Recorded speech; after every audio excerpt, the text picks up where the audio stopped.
चलिए नेक्स्ट प्राणायाम है शीतली प्राणायाम।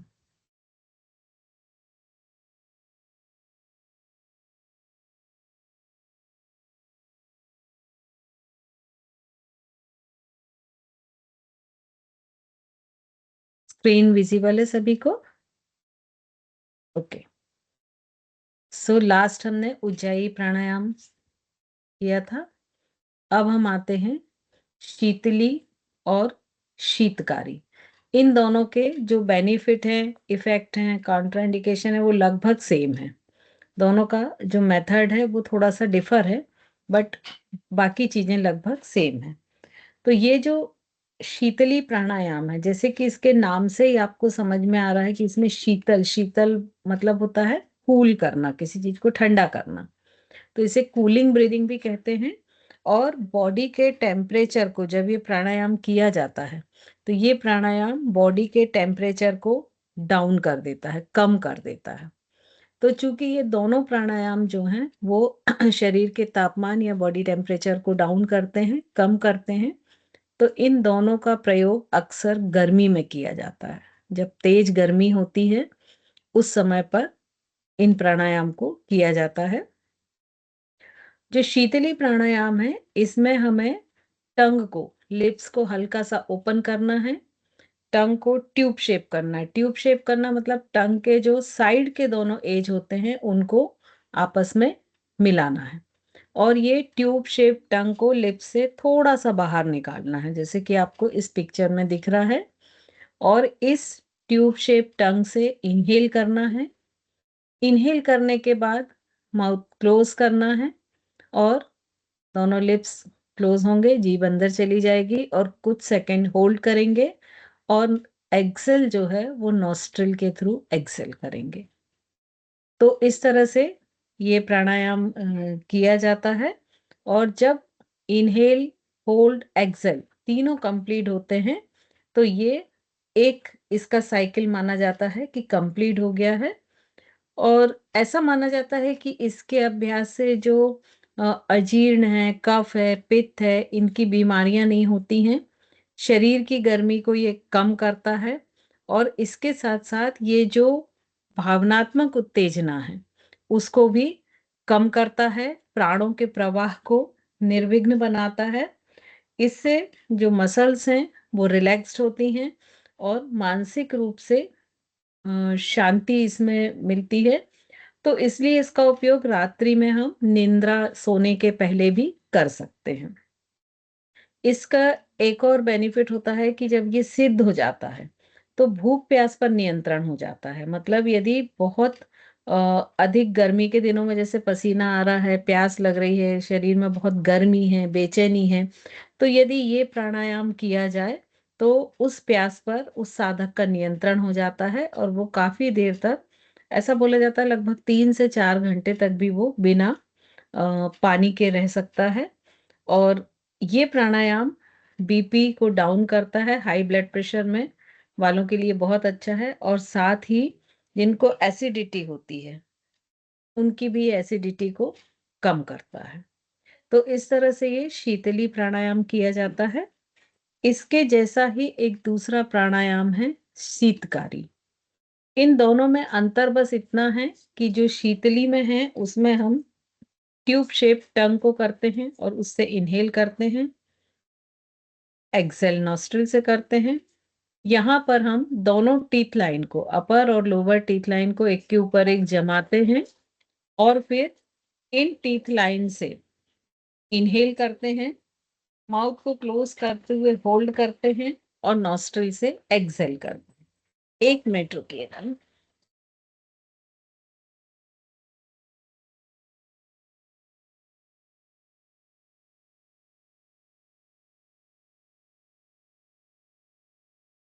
तो इस तरह से इन दोनों में थोड़ा सा ही डिफरेंस है, बाकी इनके जो कॉन्ट्राइंडिकेशंस हैं और जो बेनिफिट्स हैं वो लगभग सेम है। नेक्स्ट प्राणायाम भस्त्रिका प्राणायाम। इसका जो टाइप है या इसका ये जो प्राणायाम है ये बिल्कुल शीतली और शीतकारी से उल्टा है।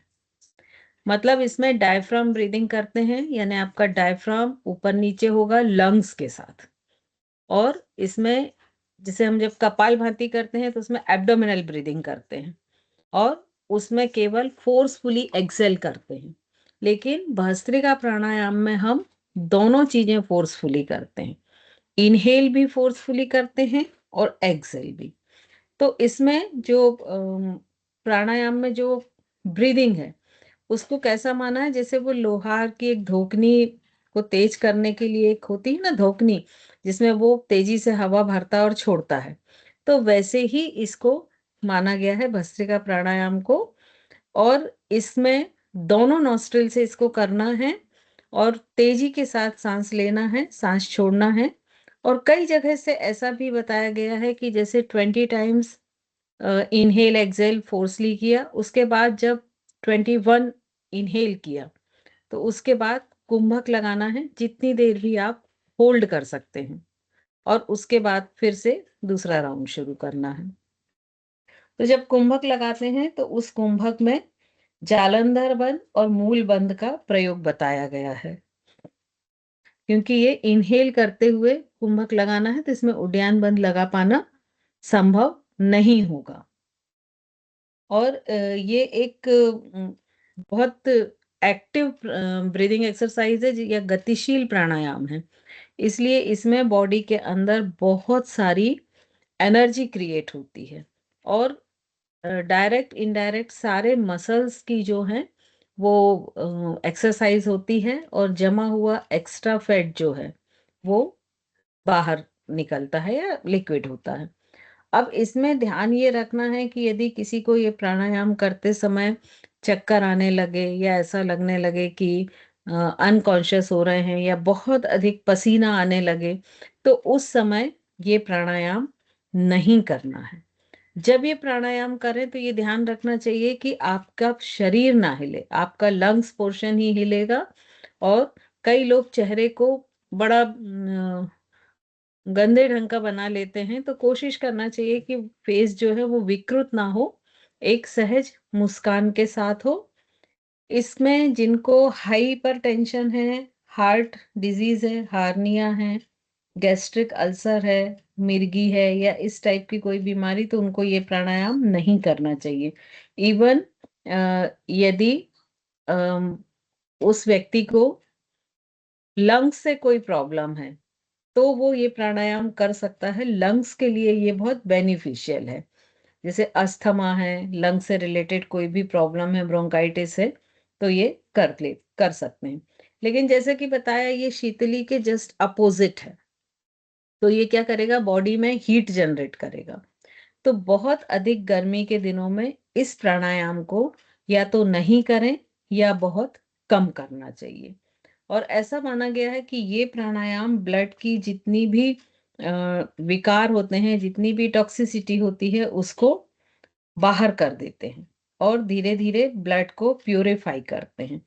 साथ ही चूंकि ये लंग्स के लिए बहुत अच्छा है, तो ये लंग्स के जितने भी एल्वियोली होते हैं, जिनको वायु कोश कहते हैं, उन सारे को ये खोलता है और उन सारे को एक्सरसाइज देता है। तो जो डिस्टल पार्ट ऑफ लंग्स है, जो कि ज्यादातर डीऑक्सीजनेटेड एयर से फिल होता है, जो कि ये डायफ्राम के जस्ट ऊपर वाला हिस्सा होता, तो चूंकि इसमें डायफ्राम को मूव किया जाता है, तो इस हिस्से को भी एक्सरसाइज मिलती है। और लंग्स के इस हिस्से के जो भी सेल हैं वो ऑक्सीजनेटेड होते हैं। और इसमें ये एक्सरसाइज ऐसा बोला गया है कि जब प्रेग्नेंट लेडीज को जब डिलीवरी का टाइम होता है, जब उसको पेन्स आने शुरू हो जाते हैं, तो उस समय यदि ये करें तो उसके जो पेन्स हैं वो काफी मेंटेन हो जाते हैं, और उसमें ये फायदा करता है।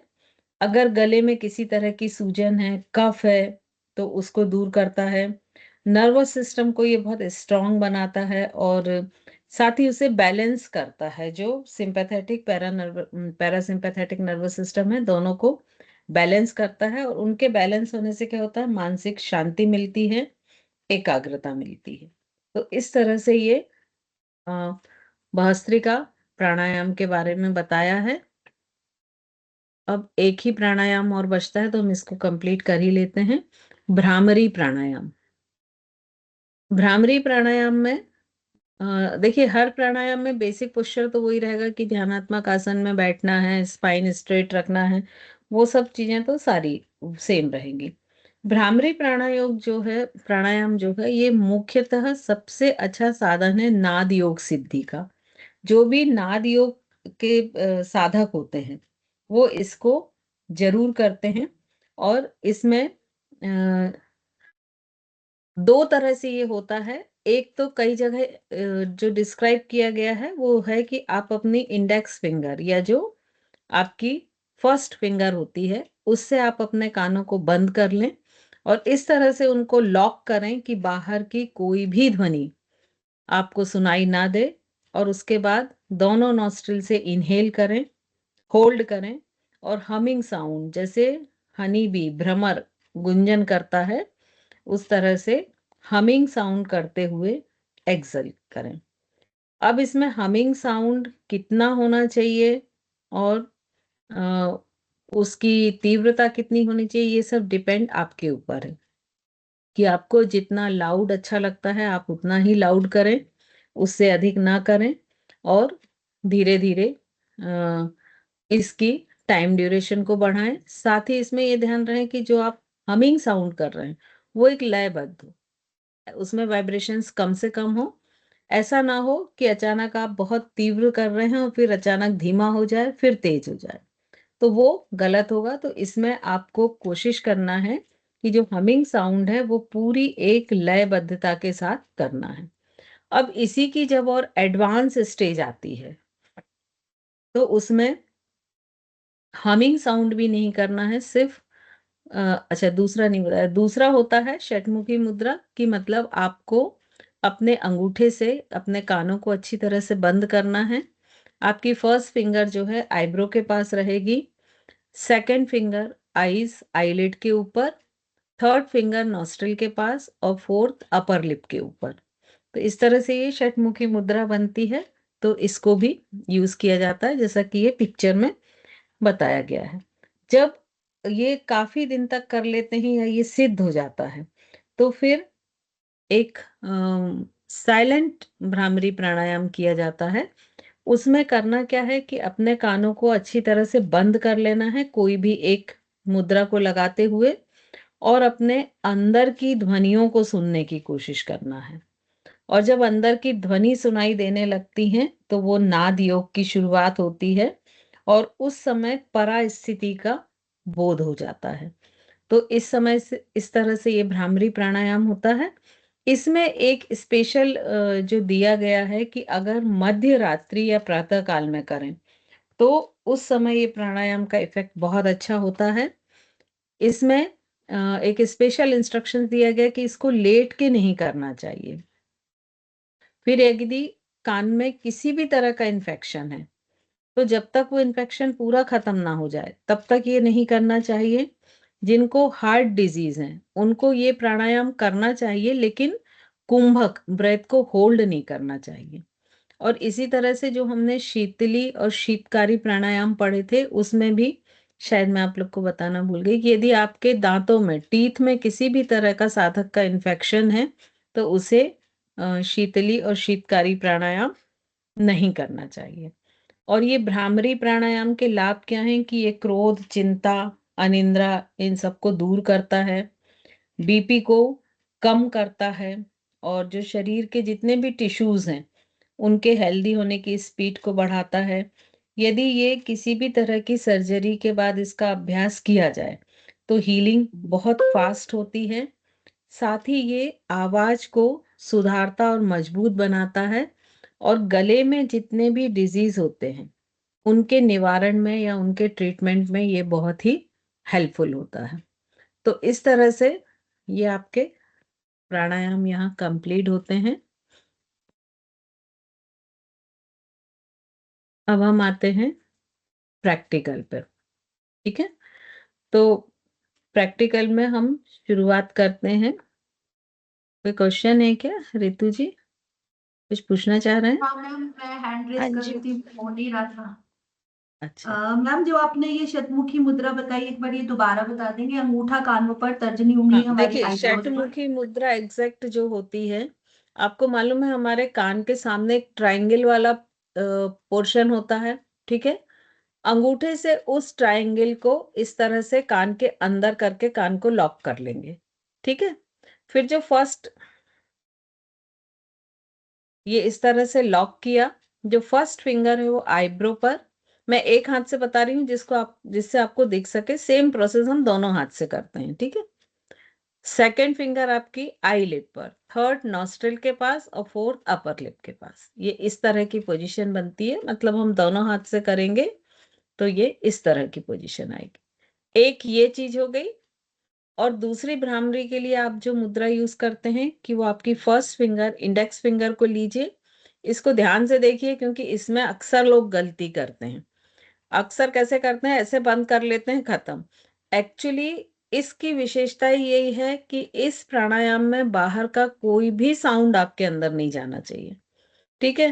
तो इसको कैसे करना है, सबसे पहले ये उंगलियां तीन फोल्ड की, और ये जो फोल्ड उंगलियां हैं, फिंगर्स, इनको पीछे की तरफ रखा ये, और फिर इसको घुमा के ऐसा आगे कर लिया ये। तो आप ऐसे थोड़ा सा पुश करके फिंगर को घुमाइए तो देखिए आपका पूरी तरह से साउंड लॉक हो जाता है, ठीक है। और एक सीधा बंद करके देखिए तो उसमें उतना लॉक नहीं होता है, ठीक है। चलिए तो अब मैम हम, मैम एक मिनट। मैम एक चीज और। मैम ये जो आपने बताई थी कि हीलिंग फास्ट होती है, वो किस चीज में होती है? भ्रामरी में? भ्रामरी प्राणायाम में मतलब मैम अगर किस किसी चीज भी, की? एक्चुअली मसल्स की एक्टिविटी इसमें बढ़ जाती है, टिश्यूज की एक्टिविटी। तो यदि किसी भी तरह की कोई सर्जरी होती है और उसके बाद ये किया जाता है तो जो वहाँ के मसल्स हैं उनके हीलिंग रेट्स बढ़ जाते हैं। ठीक है मैम, थैंक यू। चलिए तो अभी जो शीतली और शीतकारी है, चूंकि अभी बहुत तेज ठंड है, तो वो हम सिर्फ सीखने के लिए एक एक बार ही करेंगे, ठीक है। तो आप लोग आराम से अपने पोस्चर को मेंटेन कर लें, स्पाइन स्ट्रेट। कोशिश करें किसी ध्यानात्मक पोजीशन में बैठने की, अर्ध पद्मासन, सुखासन, वज्रासन, जिस भी पोजीशन में आप बैठ सकते हैं। आंखें बंद, कंसंट्रेशन आज्ञा चक्र पर, दोनों हाथों को किसी भी एक मुद्रा में रख लें, ध्यान मुद्रा या कोई भी एक मुद्रा में। अब हम सबसे पहले करने वाले हैं शीतली प्राणायाम। शीतली प्राणायाम के लिए आपको अपने लिप्स को हल्का सा ओपन करना है, जीभ को, टंग को थोड़ा सा बाहर निकालना है और ट्यूब शेप करना है। मतलब उसके दोनों साइड कॉर्नर को ऊपर लाते हुए आपस में ज्वाइन करना है। अब इसी से इनहेल करें काउंटिंग करते हुए, और जब इनहेल कंप्लीट हो जाए तो लिप्स क्लोज कर लें और डबल टाइम के लिए होल्ड करें। और जब आपकी होल्डिंग कंप्लीट हो जाए तो दोनों नॉस्ट्रिल से डबल टाइम तक ही एक्सेल करें। एक बार और आप लोग करके देख लें विदाउट इंस्ट्रक्शन।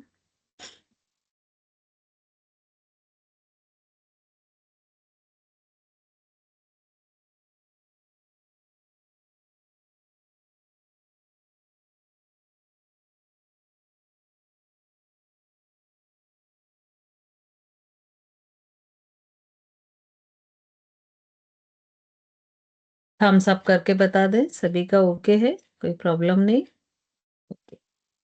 अब नेक्स्ट हमको जाना है शीतकारी। शीतकारी प्राणायाम में दो चीज का ध्यान रखें कि आपके दांतों में या कान में किसी तरह का कोई इन्फेक्शन ना हो। सेकंड, आपके दांत, आपके जो टीथ हैं वो सेंसिटिव ना हो। कई बार होता है ना कि कुछ भी ठंडा या गर्म खाने पर दांतों में फील होता है, तो वो चीज ना हो। जिनको ये दोनों चीजें नहीं है वो कंटिन्यू करें। दोनों टीथ लाइन को एक के ऊपर एक जमाएं और लिप्स को ओपन कर लें, मतलब आपके दांत सामने दिखें दोनों टीथ लाइन। अब इसी से इनहेल करें टीथ लाइन को ऐसे ही क्लोज रखते हुए, और जब इनहेल कंप्लीट हो जाए तो माउथ क्लोज करें, hold and exhale through your nostril. इसे भी 2 बार कर लें।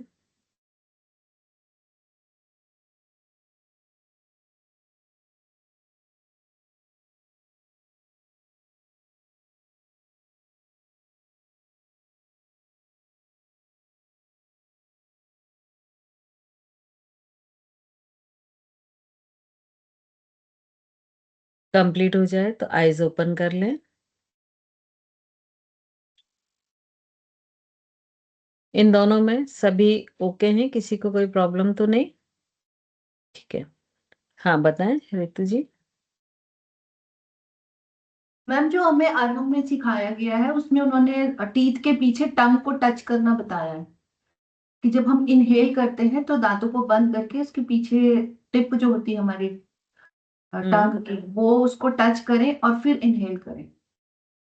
देखिए आप कर सकते हैं, लेकिन ऐसा डिस्क्रिप्शन हठ योग में नहीं मिलता है ना?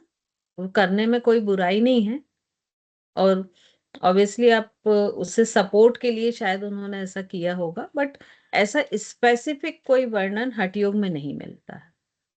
ठीक है, तो हम जो सिखाते हैं वो यही सिखाते हैं कि जीभ को पीछे रख करके फिर इनहेल करें। कोई बात नहीं, क्योंकि इसमें क्या बोल रहे हैं कि जो अगर आप पीछे से जीभ टिका ले रहे हैं, ठीक है, तो आपके नीचे की टीथ लाइन तो क्लोज हो जा रही है ना? क्योंकि आप जैसे ही टंग टिप को टीथ से टिकाएंगे, टच करेंगे, तो ऊपर की टीथ लाइन बस से एयर जाएगी, नीचे से नहीं जाएगी, क्योंकि वो टंग के कारण क्लोज हो गई है ना? तो शायद इसलिए इसमें ऐसा स्पेसिफिकेशन नहीं किया गया। ठीक है, अब इसके बाद हम आते हैं भस्त्रिका प्राणायाम। भस्त्रिका प्राणायाम प्योरली लंग्स ब्रीदिंग है। ठीक है, और इसमें इनहेल एक्सहेल दोनों फास्ट करना है। तो ये ध्यान रखें कि जिनको हाइपरटेंशन की प्रॉब्लम है वो इस एक्सरसाइज को ना करें, या हार्ट से रिलेटेड कोई भी डिसीज है। ठीक है, अब इसको सिंपली जो करते हैं एथेंटिकली, वो तो यही करते हैं कि आप किसी ध्यानात्मक आसन में बैठें और दोनों हाथों को किसी एक मुद्रा में रखें, फोर्सली रैपिडली इनहेल और एक्सहेल करते जाएं। बाकी प्रॉब्लम ये होती है कि कई बारी ऐसा होता है कि वो जो प्रैक्टिशनर है वो लंग्स ब्रीदिंग को नहीं कर पाता है, वो एब्डोमिनल ब्रीदिंग करता है। तो आप लोग एक बार करके देखें कि आप लोग केवल लंग्स ब्रीदिंग कर पा रहे हैं क्या। आंखें बंद करके रैपिडली फोर्सफुली इनहेल एक्सहेल करना है, लेकिन आपका नेवल ना हिले, लंग्स ब्रीदिंग। एब्डोमिनल मसल्स में हल्का सा मूवमेंट होगा, बट जो नेवल आउट और इन होता है वो नहीं होगा। 20 टाइम्स करें, फिर रुक जाएं। गुड, ऋतु जी का अच्छा आ रहा है, रजनी जी का भी बहुत अच्छा आ रहा है। स्वाति जी थोड़ा और फास्ट करना है। जैसे धोखनी होती है ना, अपन पंखे से हवा करते हैं, ऐसा फास्ट करना है इसको। सभी का लंग्स पर कंट्रोल तो हो रहा है, लंग्स ब्रीदिंग पर, बट थोड़ा स्लो हो रहा है। तो सेम एक्सरसाइज को थोड़ा फास्ट करना। जैसे जब हम हांफते हैं ना, तो हमारी ब्रीदिंग कैसे चलती है?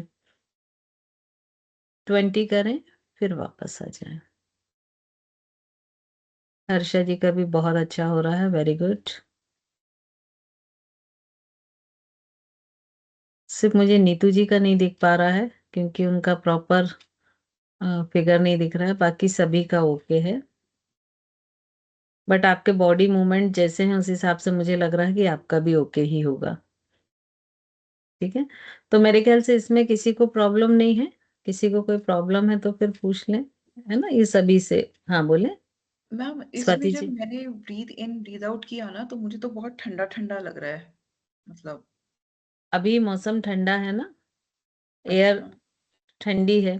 देखिए हमारे बॉडी में टेम्परेचर मेंटेन करने की भी पूरी प्रोसीजर रहती है कि हमारी जो ये नॉस्ट्रिल होती है, इसकी जो इंटरनल वॉल होती है, उसमें पूरा एक ब्लड कैपिलरीज का ऐसा नेटवर्क होता है जो स्किन के बहुत पास होता है, स्किन के जस्ट पीछे। और उसका काम क्या होता है, क्योंकि ह्यूमन ब्लड गर्म होता है ना, मतलब गर्म इन द सेंस वो अपने एक टेम्परेचर को मेंटेन रखता है। अगर वो बढ़ता है तो फीवर आ जाता है। ठीक है, तो जैसे ही हम इनहेल करते हैं, एयर अंदर जाती है, तो वो क्या होता है, उन सारी कैपिलरीज से टकराती है। तो वो कैपिलरीज का काम क्या होता है कि जो अंदर जाने वाली एयर है उसको एक उसके टेम्परेचर को मेंटेन करे। ठीक है ना, उसको जैसे अभी बहुत ठंड है तो थोड़ा वो गर्म कर दे। लेकिन जब हम फोर्सली करते हैं तो उनकी भी अपनी एक कैपेसिटी होगी, है ना। तो क्या होता है, फोर्सली करने से वो प्रोसीजर स्लो हो जाती है और हम ठंडी हवा को ही सीधे अंदर ले जा रहे हैं। तो इसलिए ये अभी कूलिंग हो रही है, लेकिन यदि आप 3-4 राउंड करेंगे तो आप पसीने पसीने हो जाएंगे। मैम एक चीज और पूछनी थी, जैसे हम हमेशा जब करते थे भस्त्रिका तो हम नाभि से करते थे। आज आपके कहने से ध्यान दिया तो फिर हम चेस्ट से कर पाए। तो इसमें फर्क क्या है कि नाभि से क्यों नहीं करना इसको? एक्चुअली ये लंग्स की ही एक्सरसाइज है। जैसे कपालभाति, कपालभाति को आपको लंग्स से नहीं करना है, वो एब्डोमिनल ब्रीदिंग ही है ना। तो ये तो अपना एक पैटर्न है कि जैसे भाई आपको ताड़ासन करना तो खड़े होके ही करना है, तो ये उनका अपना एक पैटर्न है। ठीक है, अब लास्ट कौन सा बचा है, भ्रामरी।